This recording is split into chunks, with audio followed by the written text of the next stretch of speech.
Merci Madame, Monsieur pour votre fidélité à ce magazine Point d'actu qui aujourd'hui reçoit pour vous Maître Émeric Yambote. Il est donc conseiller communal de Matadi. Bienvenue Maître dans ce magazine. Merci, bonjour à vous aussi Madame Mireille. Bien, Maître Émeric, nous sommes honorés de vous recevoir dans le magazine Point d'actu. Je rappelle que vous êtes conseiller communal de Matadi. Pouvons-nous savoir le rôle d'un conseiller communal?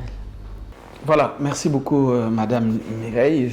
C'est un plaisir que vous nous tendiez toujours vos micros et ce n'est pas la première fois. Depuis que j'étais bourgmestre adjoint à la commune de Matadi, et vous aviez toujours eu ce souci de nous vendre politiquement, c'est-à-dire de permettre à nos populations, à nos administrés à l'époque, et qui sont devenus nos électeurs, après que je sois élu conseiller communal, de comprendre qu'est-ce que nous faisons et comment nous le faisons. Donc merci encore pour ce privilège que vous nous faisiez. Et donc voilà, pour répondre à votre question, les conseils communaux ou les conseils communaux, ce sont des organes qui fonctionnent textuellement comme l'Assemblée nationale et l'Assemblée provinciale. C'est comme ça qu'on dit mutatis mutandis. Donc, nous sommes des députés locaux, nous sommes des parlementaires au même titre que les députés nationaux et les députés provinciaux. La seule différence, c'est au niveau des organes, c'est-à-dire les députés nationaux, c'est au niveau national, les députés provinciaux au niveau provincial, et les conseils communaux, c'est au niveau local. Et demain, après-demain, il y aura les conseils urbains au niveau urbain. Et donc, les gens doivent petit à petit commencer à comprendre que nous sommes des élus, nous avons été élus le même jour, nous avons le même privilège, les députés provinciaux et nationaux ont des immunités parlementaires, nous également nous avons des immunités parlementaires.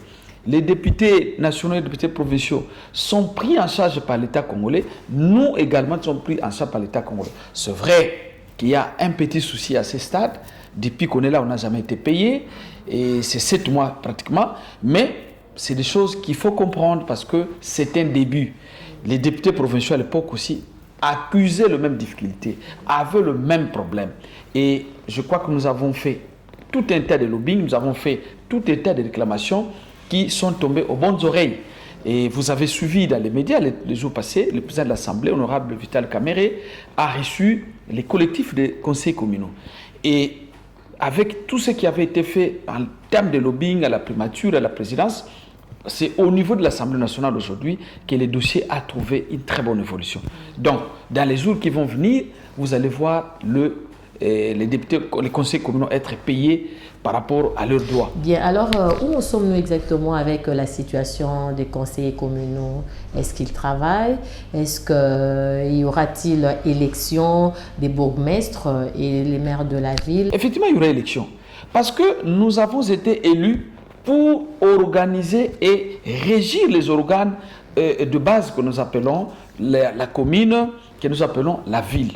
La ville est dirigée par un maire de la ville, les communes sont dirigées par les bourgmestres. Mais ce sont des animateurs qui ont été nommés par les chefs de l'État, en violation même de la loi.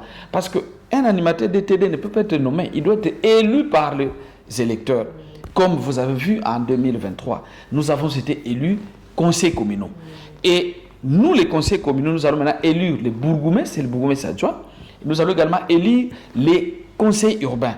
Et les conseils urbains, à leur tour, vont élire le maire et le maire adjoint. Donc ça, c'est un processus qui a commencé et qui ne peut pas s'arrêter, sinon ça sera une violation de la loi. Et le chef de l'État, son Excellence Félix Antoine Tshisekedi, c'est un respectueux de la loi, c'est un légaliste qui a tenu depuis qu'il est au pouvoir à respecter les textes.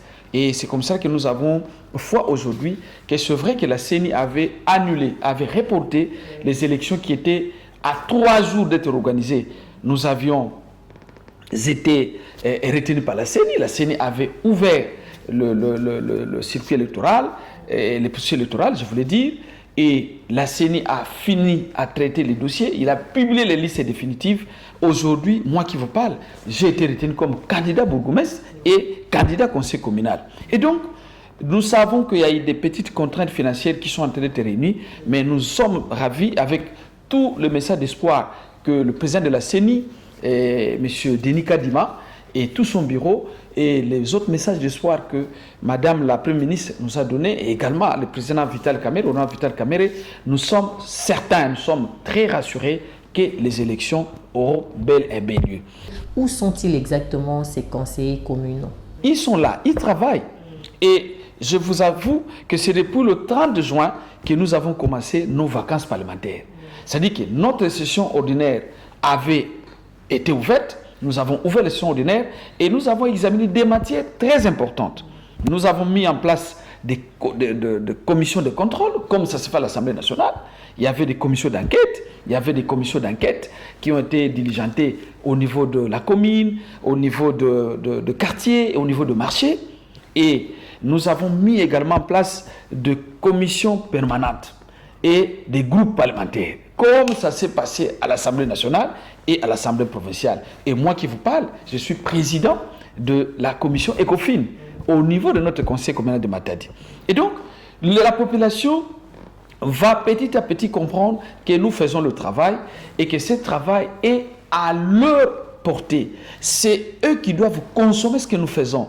Nous sommes là comme les élus de la base. Nous sommes là à leur service. Nous sommes leurs représentants parce que je suis conseiller communal.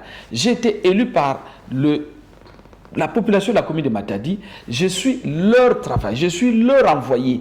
Ceux qui sont comme problème, ceux qui ont comme difficulté, comme proposition, doivent nous parvenir pour que nous puissions les amener en plénière à la rentrée parlementaire de septembre. C'est vrai que ça sera une rentrée, ça sera une session budgétaire, mais ça ne dérangera pas qu'on revienne sur certaines questions purement urgentes qui pourront passer en mode session extraordinaire. Donc voilà tout ça que les téléspectateurs doivent comprendre et doivent commencer à mettre en tête que les conseils communaux organisent le travail, les conseils communaux, malgré les difficultés, travaillent, fonctionnent et les choses se passent comme souhaité. Voulez-vous nous parler brièvement les relations entre le ministère provincial de l'Intérieur ainsi que les conseils communaux? En tout cas, je suis content que cette question revienne parce que effectivement, depuis l'avènement au pouvoir de son Excellence, Monsieur le gouverneur de province Grace Nkwanga Bilolo, à qui nous présentons nos sincères félicitations, on ne cessera de le dire, parce que c'est ce gouvernement qui est appelé aujourd'hui un gouvernement d'espoir, parce qu'avec toutes les turbulences que notre province a connues, et aujourd'hui avec le nouveau visage politique et la nouvelle vision que son Excellence, Monsieur le gouverneur, incarne, beaucoup de gens ont aujourd'hui l'espoir que la province est en train de décoller. Et donc, par rapport à ça, vous allez vous rendre compte que les relations entre le ministère provincial de l'Intérieur et les conseils communaux sont au beau fixe. Et d'ailleurs, il y a une grande avancée parce que c'est grâce aujourd'hui au gouvernement Bilolo que le ministre de l'Intérieur, son Excellence Constant Mambidila, le ministre provincial de l'Intérieur, a pris à bras le corps, comme on dit, les problèmes et les desiderata des animateurs des ETD d'un côté, mais également les difficultés et toute la situation qui dérange les conseils communaux de l'autre. Et donc, c'est parmi les premiers chantiers que son Excellence, Monsieur le ministre de l'Intérieur, a mis sur sa table. Et donc, vous allez vous rendre compte que le ministre de l'Intérieur avait commencé par inviter les présidents des bureaux de conseils communaux, les présidents de Matadi, les présidents du conseil de Mvouzi et celui de Nzanza. Lorsqu'il les a écoutés, et deuxièmement, il a invité le maire de la ville, les bourgmestres et les conseils communaux, cette fois-là, dans l'ensemble, il est arrivé à les écouter de nouveau et on a projeté de solutions, on a diagnostiqué les problèmes et projeté des solutions. Et parmi ces solutions aujourd'hui, on est arrivé à comprendre que puisque la prise en charge des conseils communaux et la prise en charge même des bourgmestres qui, je dois les citer, les préciser, les bourgmestres ne sont pas payés. Tous ces problèmes sont revenus sur la table de Monsieur le ministre de l'Intérieur et le ministre a résolu de proposer au Conseil des ministres une batterie de solutions. Et parmi ces solutions qui vont en même temps être profitables pour les conseils communaux que nous sommes, mais également pour les bourgmestres et aux populations qui nous ont élus, les administrés de nos communes, notamment c'est l'urgence pour la province de payer régulièrement et mensuellement ce qu'on appelle les taxes d'intérêt commun. La province perçoit plusieurs taxes qui, au fait, à l'époque, appartenaient aux communes. Mais avec la décentralisation, on devait donner plus de moyens aux provinces qui quittaient des ETD, qui sont devenus des composantes politiques et des composantes administratives. On devait donner plus de moyens pour qu'ils vivent une certaine autonomie financière, autonomie politique. Et c'est à partir de là que plusieurs taxes donc, ont commencé à être collectées par la province. Mais la logique voudrait qu'après que ces taxes soient collectées, qu'elles doivent être aussi rétrocédées aux propriétés des taxes, si je peux parler vulgairement, c'est-à-dire qui sont les communes. Et les communes, une fois qu'elles reçoivent leurs cotisations provinciales, pas les cotisations nationales, les communes, à leur tour, vont rétrocéder aux entités déconcentrées qui sont le quartier, les cellules. Et les communes vont également donner 40% dont la loi parle aux conseils communaux. Quand la province verse le 40% aux ETD, qui sont les communes à leur tour vont prendre 40% de ce montant à donner aux conseils communaux pour leur fonctionnement et leur prise en charge. Donc voilà, c'est toutes ces mesures que son Excellence le ministre Constant Mambidi là, comme nouveau ministre de l'Intérieur, comme nouveau patron de la sécurité et ministre de l'Intérieur, a mis en place et pour lequel il est en train de faire un suivi pour qu'il y ait moins de grondes, qu'il y ait moins de réclamations et que tout le monde rentre au travail. Quand la province va donner les moyens en termes de taxes d'intérêt commun aux communes, les bourgmestres auront plus d'argent, ils vont faire le travail et cette fois-là, les conseils communaux vont contrôler et le ministre va demander des comptes pour qu'on sache quel est ce bourgmestre qui travaille, quel est celui qui ne travaille pas, quel est ce maire de la ville qui travaille, quel est celui qui ne travaille pas. Et il y aura des sanctions qui vont commencer à être prises. Ceux qui ne vont pas se mettre au travail, on va activer les conseils communaux pour le défaire, pour le déchoir. Il y a une procédure pour déchoir un bourgmestre nommé ou élu. C'est vrai qu'aujourd'hui, il y a un petit débat autour. Non, nous, on a été nommés par ordonnance présidentielle, on n'est pas redevable devant les conseils communaux. Non, c'est faux. La loi parle des animateurs des ETD. Quand vous gérez une ETD, une entité, et que vous gérez l'argent de l'État, vous devez être contrôlé. Et il y a des organes attitrés pour contrôler. Donc voilà un peu cette lumière-là que je dois donner. Bien, maître, si ce n'est un secret de polichinelle, vous venez de changer le décor. On vous voit dans un autre décor en fait. C'est toujours un bureau du conseil, puisqu'il faut rappeler que vous fûtes bourgmestre adjoint d'une grande commune de la ville, je cite Matadi. Une figure mieux connue en politique. Que direz-vous par rapport à cette question?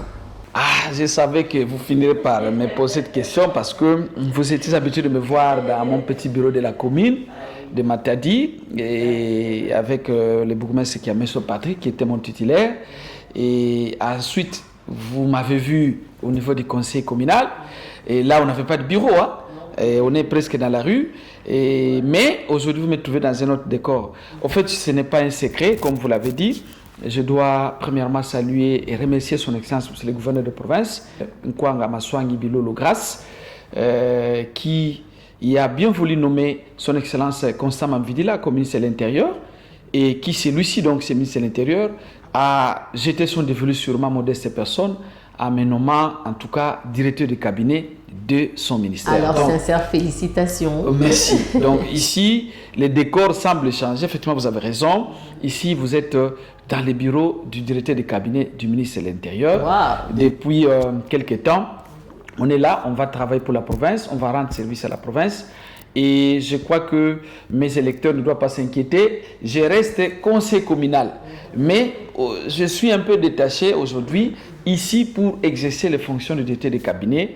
Et donc, dès la rentrée parlementaire, vous allez remarquer que je vais devoir présenter mon disponibilité de siéger comme conseiller communal. Et donc, mon suppléant va siéger à ma place. Mais cela ne m'enlève pas la qualité d'électeur. Je suis élu conseiller communal. Mais je vais être indisponibilisé parce que je ne peux pas tomber dans l'incompatibilité. Je ne peux pas être cumulé et le cabinet du ministère de l'Intérieur et les conseils communaux. Mais je dois préciser que juridiquement, cela n'enlève pas à moi ma qualité d'être candidat bourgmestre parce que j'ai déjà été accepté comme candidat bourgmestre. La CENI m'avait déjà validé. La liste des députés avait été publiée, mais c'est la CENI qui a reporté les élections. Et donc, dès que les élections sont prêtes pour être organisées, je vais participer aux élections, et tant de conseils communaux que celles de bourgmestre, que nos électeurs, que mes partenaires de tout le temps au niveau des élections communales et des élections de bourgmestre et des élections urbaines ne s'inquiètent pas.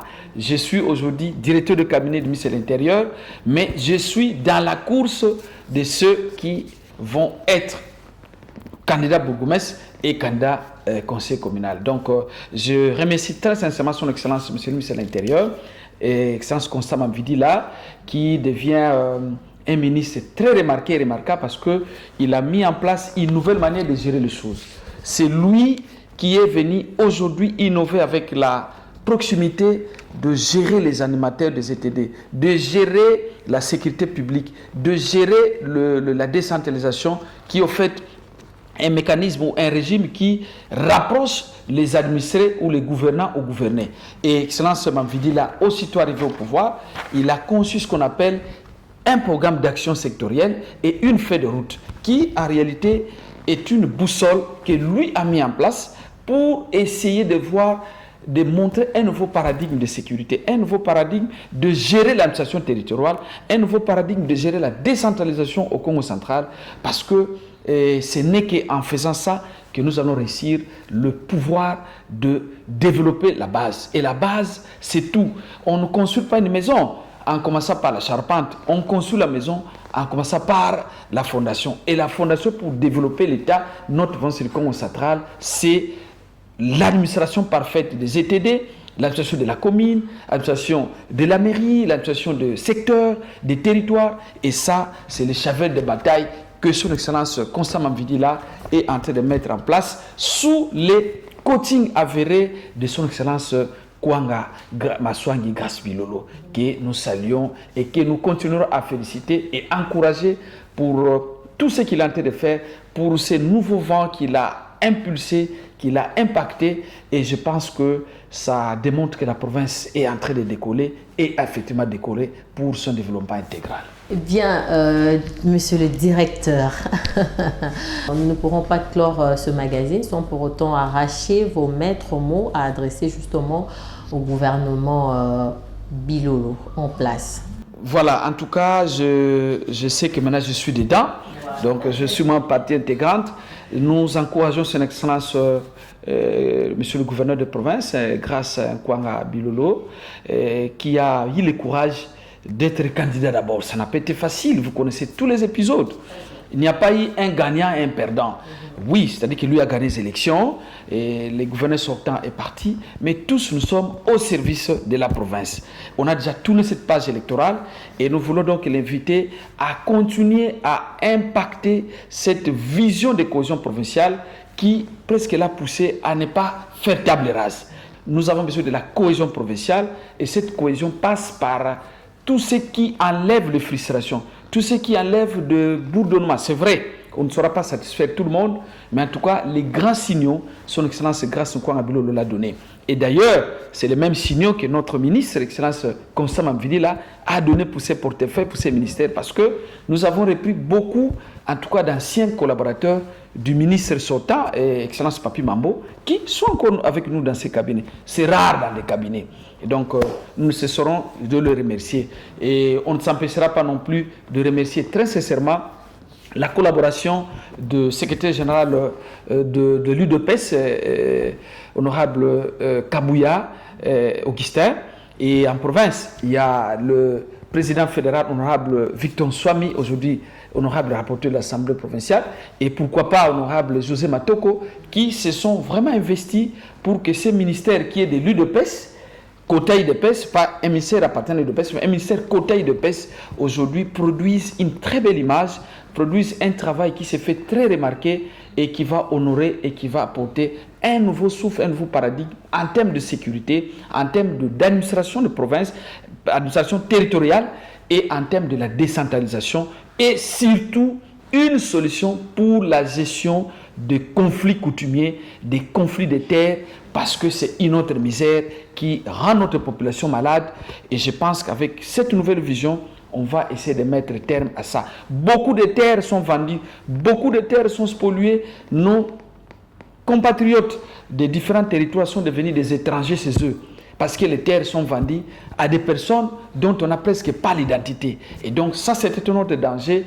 Et les nouveaux ministres de l'Intérieur, avec la collaboration et les coachings de son ensemble sur le gouverneur, est en train de mettre en place une nouvelle politique. Je sais que d'un moment à l'autre, vous allez apprendre les édits provinciaux qui pourront annuler beaucoup de contrats, tant des achats et des locations de terres coutumières qui ont été faits dans la violation de la loi et qui commence à mettre nos populations en déséquilibre et en insécurité, parce qu'il n'est pas bon que quand vous êtes chez vous, mais vous devenez étranger chez vous.